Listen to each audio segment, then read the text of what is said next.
more on this erupting volcano that you just heard about in Iceland that is creating travel chaos in Europe, disrupting flights to and from the U.S. NBC's Tom Aspel is in London this morning with more on this story. Tom, good morning.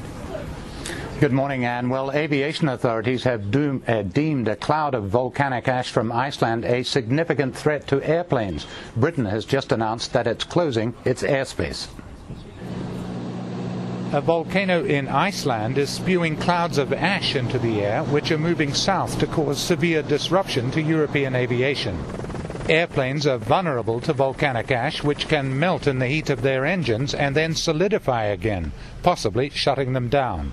Airports across northern Europe have been closed. Edinburgh in Scotland was one of the first to be shut down. We're going up to the check-in desk now, but all we've been told is nothing leaving the UK or flying, regardless. This morning, Britain announced that it's closing its airspace for all but emergency flights.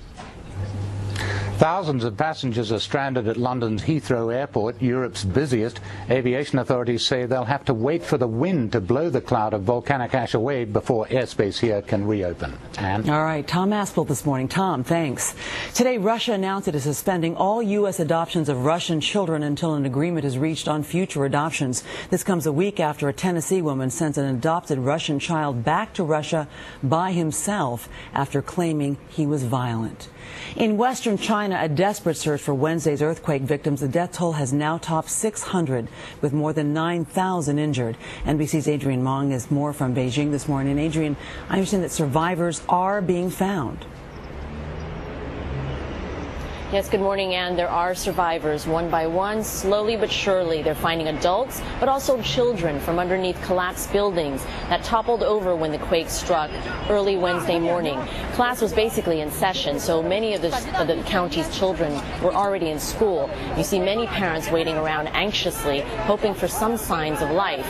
You can also see Tibetan monks joining the rescue efforts, climbing over the rubble to help rescue teams search for survivors.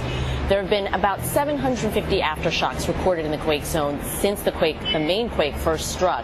The Chinese government is scrambling resources from all across the country by road and by air. And in fact, planes have started ferrying in rescue teams and supplies into the county's local tiny airstrip.